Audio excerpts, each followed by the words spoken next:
Hablemos de discapacidad. Un espacio del Consejo Consultivo de Discapacidad. Vamos a ponerle más hora al día, vamos a crecer para que haya más sabiduría, vamos a dejar de querernos un poco más y vamos a echarle una mano al que está detrás, vamos a quitarnos la rebeldía, vamos a pelearnos con quien se lo merece. Y necesitamos más horas. Para la cantidad de sectores que se están integrando a salir por arriba, necesitamos más horas. Pero bueno, primero garanticemos cubrir estas dos, poderlas pagar, pagar el espacio, como decía en el editorial, no es fácil para todos nosotros tener espacio en los medios porque sale caro y a pesar de que Rebelde es una radio solidaria, también necesita los recursos económicos para sostenerse. Y ya, sin más, saludo a Mónica Bianchi, a Rosa Costa, a Iván Solco, que hoy prepararon todo un trabajo de discapacidad con una visita desde Mendoza. Mónica Bianchi, ¿cómo le va? Buen día, ¿cómo te va, Néstor? Buen día a todos y a la invitada en especial. Muy bien. Quiero contarle a los oyentes, como digo todos los días, que nosotros tenemos un estudio virtual. Entonces, gracias al Zoom, es como si estuviéramos todos juntos sentados aquí, uno al lado del otro, y viéndonos, aunque uno esté en lugares más remotos que otros. Algunos por ahí están cercanos acá en la ciudad, pero otros están más lejanos. Bueno, no me voy a pasar porque lo van a presentar los chicos de Hablemos con Discapacidad. Quería hacerles solo un comentario. El otro día, no sé si todos vieron, creo que no, porque es una cosa que ya cada vez ve menos gente, la entrega de los Oscars. Y me sorprendió en la entrega de los Oscars, como hay una película, El sonido del metal, que habla de personas con discapacidad y hacen todo un trabajo en la película de recuperación, de adaptación, de integración de las personas con discapacidad. Lo interesante, lo lindo fue ver en la entrega de los Oscars que la presentación de la terna donde estaba esta película se hizo con lengua de señas. O sea, la misma conductora del programa, de ese espacio, porque van cambiando los actores, hizo en lengua de señas la presentación y tenía un locutor haciendo la presentación en inglés y otro en castellano. Digo, no debe satisfacer todas las demandas, pero ya es un avance que en semejante programa que recorre el mundo se tenga en cuenta esto. Pero bueno, no hablo más, Mónica Bianchi, le dejo la palabra a usted y ordene el equipo y salgan a la cancha ustedes. Muchas gracias, Néstor. Gracias a los que están detrás de todo este proyecto que permite hacer este trabajo. Nosotros la semana pasada hablamos de la temática de la vacunación.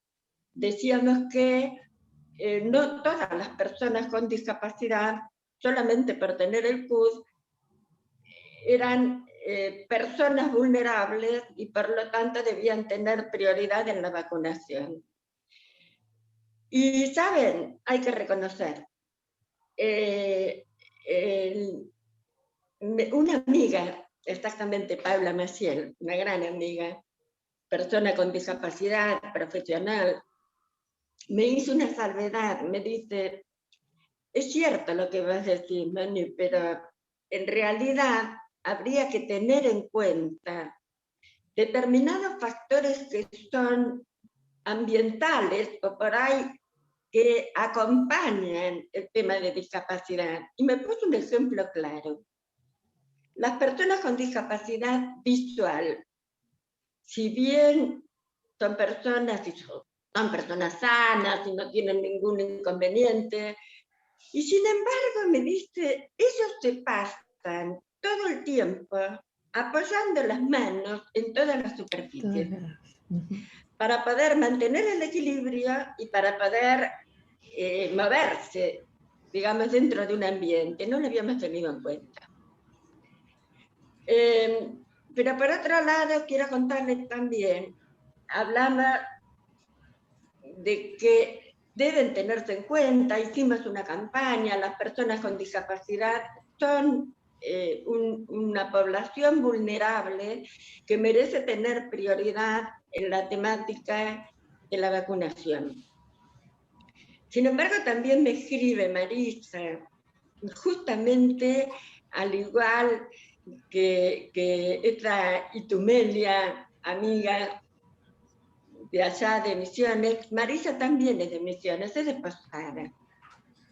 Y nos cuenta que justamente hoy en la ciudad empieza la vacunación de las personas con discapacidad en un polideportivo, Finito Germán.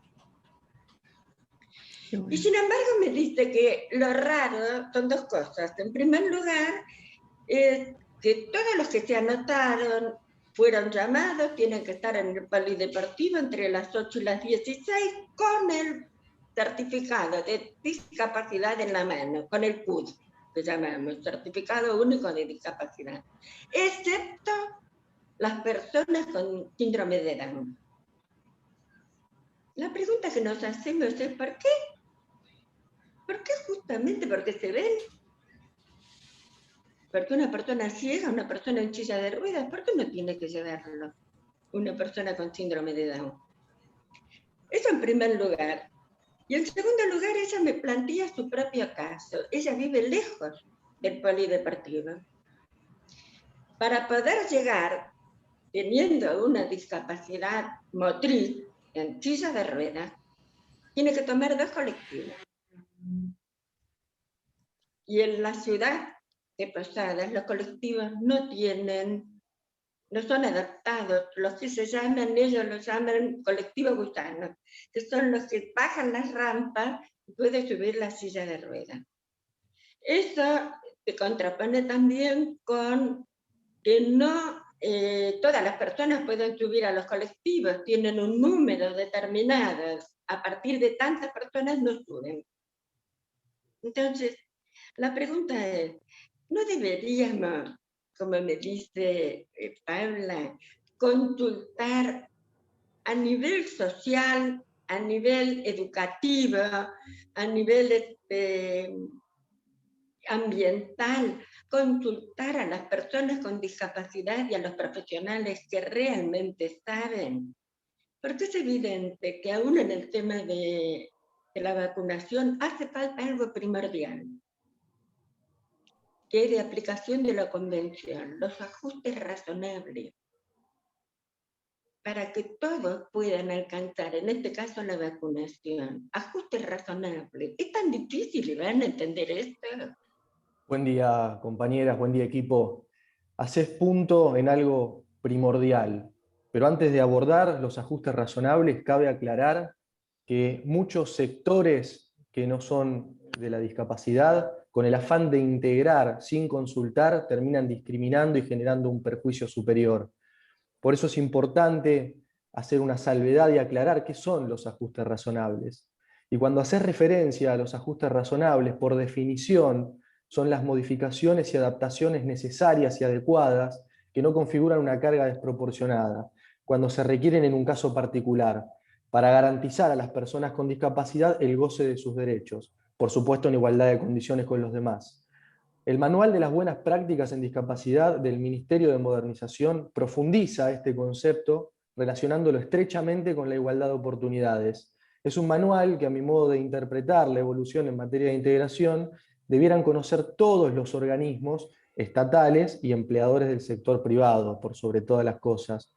Y como dato curioso del día, el argumento base del manual al que hago referencia sienta sus bases en un tema que hemos tratado en nuestra primera columna, y se trata ni más ni menos que el censo poblacional del año 2010. Vaya qué importancia tiene esta tarea para el Estado Nacional. Espero que pronto podamos diagramar en conjunto el esquema de preguntas, y cuando digo en conjunto me refiero al colectivo, a la sociedad civil y al Instituto Nacional de Estadística y Censo. Hago este paréntesis porque va de la mano con el pedido que hago cuando comienzo a hablar de que para abordar la materia de discapacidad debemos hacerlo en equipo y consultando por sobre todas las cosas. Y retomando con los ajustes razonables, y para contextualizar una definición didáctica, destaco que sin ellos las barreras físicas y sociales del entorno impedirían o limitarían la capacidad de realizar funciones convencionales. La misión de quienes tengan en cuenta los ajustes razonables se verá cumplida si logran la plena participación de las personas con discapacidad, mediando criterios, por supuesto, integradores, que respeten el principio de igualdad de oportunidades. Conjugo de este modo las definiciones y conceptos para exponer la relevancia de contar con los ajustes en los procesos de inclusión. Indefectiblemente, afirmo que los ajustes razonables son parte de la educación inclusiva, como un proceso y no como un resultado. Y es una visión regional que al día de la fecha diría que está criteriosamente unificada.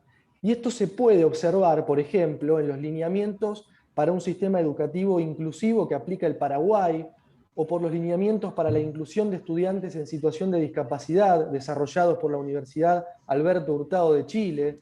Es evidente que estamos de acuerdo sobre la importancia de los ajustes razonables como eje del progreso social en materia de discapacidad. Y como destacamos desde el Consejo Consultivo, cuando trabajamos en materia de educación y nos preguntamos, ¿qué sucede con esto en las escuelas? ¿No es así, Mónica? Sí, claro. Las escuelas y todo el sistema educativo completo también tiene que aplicarse los ajustes razonables. Por supuesto que sí. Y por eso todo tiene que ver con todo. Vacunación, tema de la tarjeta alimentar, tema de educación. Pero bueno, nosotros hoy tenemos una experta que trajo Rosa Acosta y nos va a contar. Rosa, adelante. Buen día, ¿cómo estás, Mónica? Buen día, Iván. Sí, la verdad que es muy interesante todo lo que ustedes comentan y no podemos dejar de lado a la hora de la discapacidad hablar no solamente de inclusión, de integración, sino también esta base prioritaria que es la educación. Por lo tanto, trajimos como invitada hoy, tenemos como invitada en nuestro grupo de trabajo a Flavia Manoni. Ella es directora de especialización de discapacidad de la provincia de Mendoza. Ella es docente de la Universidad Nacional de Cuyo, investigadora especialista en inclusión educativa. Buenos días, Mónica, Perdón, Flavia, le cambié el nombre. Buenos días, Flavia, ¿cómo está? Buenos días a todas, a todos, la verdad que un placer compartir con todas y todos ustedes este espacio de reflexión, ¿no? Que a veces la cotidianidad nos lleva puestos, entonces el obstáculo epistemológico, digo, estas representaciones sociales nos terminan reseteando y terminamos actuando prácticamente de manera acrítica. Entonces, en este sentido, poder reflexionar sobre la vivencia en relación a la diversidad en todo su máxima expresión es fundamental, y sobre todo para romper esta idea pansófica en relación a que todas las sabidurías están por encima y están unidas y hay una sola. Entonces, totalmente, para poder empezar a tensionar, ¿no?, este paradigma hegemónico a partir de determinadas rupturas que se van generando en relación a este pensamiento crítico cada vez más presente, sobre todo por lo que ustedes estaban planteando anteriormente, desde el análisis del neoliberalismo, y podríamos empezar más arriba con el patriarcado, ¿no? Tal cual. Tal cual. Y bueno, y de esta manera nosotros empezamos una serie de preguntas donde analizamos mucho de qué íbamos a hablar. Y precisamente cuando hablamos de educación inclusiva en los distintos niveles educacionales, aquí, ¿de qué se trata esto? Porque como usted, Flavia, como analista, como pensadora, también como investigadora de esta área, recientemente con una revista y un trabajo especial relacionado a este tema, nos trae puntualmente estos distintos niveles, cómo aparecen dentro de esta parte de la educación. Primero, fundamentalmente, el planteo del análisis desde la perspectiva crítica en la política educativa ¿sí? Porque también tenemos que tener en cuenta la política educativa. Claro. Y a partir de ello, la tensión de esa política educativa con la micropolítica que se da desde la propia organización escolar, ¿sí? Porque hay una gran tensión entre a veces lo que plantea la macropolítica o la ley 26.206, por ejemplo, en el artículo 2, dice que la educación y el conocimiento son un bien público, un derecho personal y social, y que tiene que estar garantizado por el Estado. Digamos, más claro, imposible. Ahora, ¿qué pasa con la ley? ¿Cómo se decodifica en las instituciones, en la política educativa concreta, y cómo eso tensiona con la micropolítica desde la organización escolar? Es fundamental. Y acá entran en juego aspectos que tienen que ver con las barreras propias de lo edilicio, pero también con las barreras propias de las representaciones sociales, ¿sí? Tal cual. Y seamos sinceras y sinceros, la escuela hoy sigue siendo un espacio un tanto hostil e inaccesible para muchas, muchos personas con discapacidad que quieren emprender estudios en la escuela de enseñanza común, primaria, secundaria e incluso en el nivel superior. Pero bueno, a partir de ahí, cuando nosotros hablamos, nos metemos de lleno dentro de la inclusión, porque si este tema atañe, por supuesto, a lo que son las políticas públicas, inclusión, integración, es algo así como, ¿también podemos decir educación especial o no? Mirá qué buena y a dónde vamos, porque precisamente podríamos preguntarnos cuáles son los elementos obstaculizadores o que generan barreras, y cuáles son los aspectos que pueden llegar a ser facilitadores de la inclusión educativa de las personas con discapacidad. Pero si queremos hablar de la diferencia entre integración e inclusión, en el sistema educativo hoy se sigue usando como sinónimo. Pero también tenemos que decir que el término inclusión también está bastante bastardeado y se utiliza para cualquier cuestión. Para cualquier cuestión. Ajá. Digamos. Así es. Entonces pierde el peso y la importancia relativa que tiene en todas las políticas públicas, pero también en las políticas específicamente del sistema educativo en relación a esta diversidad. Por ejemplo, cuando hablamos de alumnos o alumnas con necesidades especiales, por ejemplo, alumnos con discapacidad física, mental, alumnos refugiados, pobreza, diversidad sexual incluso, ¿sí? Y hablas de escuelas para, y indudablemente termina siendo segregación, ¿sí? Porque hay supuestamente personas que requieren algo diferente al normal, al común, ¿sí? Exacto. El tema de la inclusión se plantea una reformulación a partir de que niñas, niños, jóvenes, adolescentes, ¿sí?, deberían tener condiciones y oportunidades equivalentes en el aprendizaje. Es decir, que las escuelas deben, presuponer que todas y todos los niños de la escuela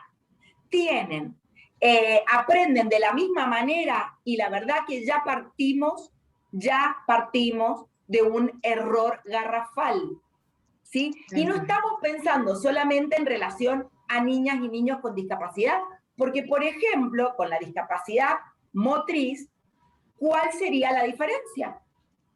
Tal cual, porque no es intelectual ahí en ese caso.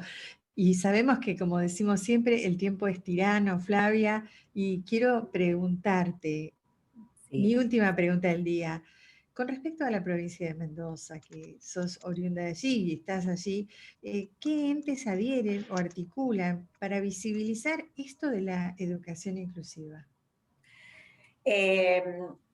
Hoy hemos generado específicamente un observatorio desde el Centro de Estudios de Política Educativa de la Universidad Nacional de Cuyo, cuya presidenta es Elsa Yolanda Cáceres, la doctora Elsa Yolanda Cáceres, nosotros le ponemos la, y él, usamos los artículos. En el caso, yo soy la vicepresidenta del Centro de Estudios, y estamos permanentemente en la observación de esta situación. Pero también tenemos la Defensoría de las Personas con Discapacidad, que se elige con el 70%, con la mitad más uno, de precisamente, el 70% del Congreso, que tiene esta cuestión de la observancia. Porque no solamente estamos hablando de niñas, niños, jóvenes en relación a la inclusión, sino también de docentes que son excluidos y no pueden dar clase por ser personas con discapacidad. Por otro lado está la Dirección de Discapacidad de la provincia y por otro lado, digamos, el Consejo. Pero en este caso, en la Universidad Nacional de Cuyo, como es autónoma, tiene autonomía como todas las universidades nacionales, tenemos nuestra propia observancia y nuestras propias organizaciones para generar procesos de inclusión en el sistema de educación superior. La verdad que procesos que habían estado bastante vedados hasta hace muy poco. Muchísimas gracias, Flavia. Ha sido un placer tenerte con nosotros. No, gracias a ustedes. Y bueno, me parece que en esto de tensionar y poder generar procesos de toma de conciencia, que es lo que ustedes hacen, por eso realmente la felicito y me siento muy, muy honrada de la invitación, porque echar un poquitito de luz a algo que la verdad que es la lucha cotidiana de miles y miles de personas, me parece que es fundamental. Y precisamente la toma de conciencia viene de la mano también de la atención, ¿sí?, que tiene que ver con los procesos propios comunitarios, las luchas, las resistencias y también la teoría. Gracias. Flavia, muchísimas gracias por estar. Lamentablemente, es un gusto escucharte, pero lamentablemente los tiempos de la radio son muy acotados. Así que bueno, yo te agradezco mucho esto.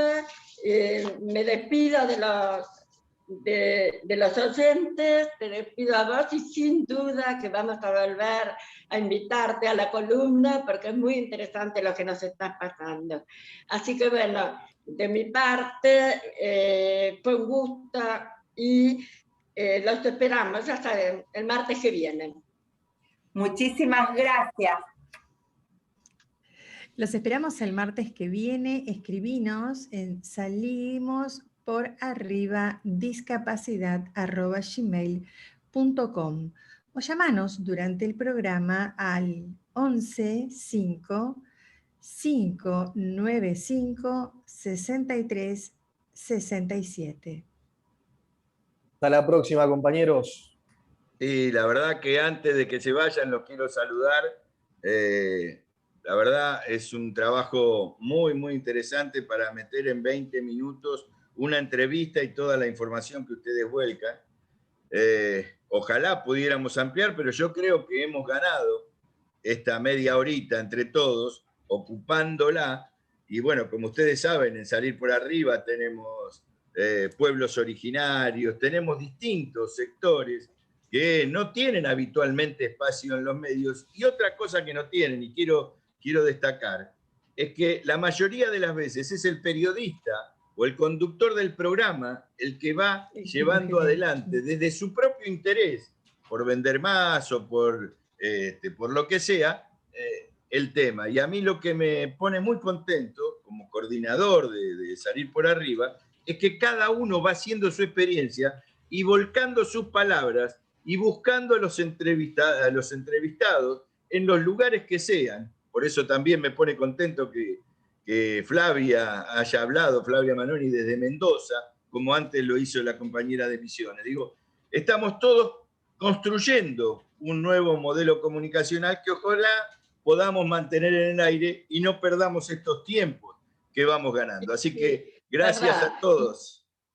Néstor, gracias a vos, Néstor. Gracias, Néstor. Gracias también a Codecom. Codecom es lo que nos ha guiado un poco en todo esto. Es importante que el colectivo para el derecho humano a la comunicación está siempre presente en cada uno de los espacios comunicacionales que vamos teniendo.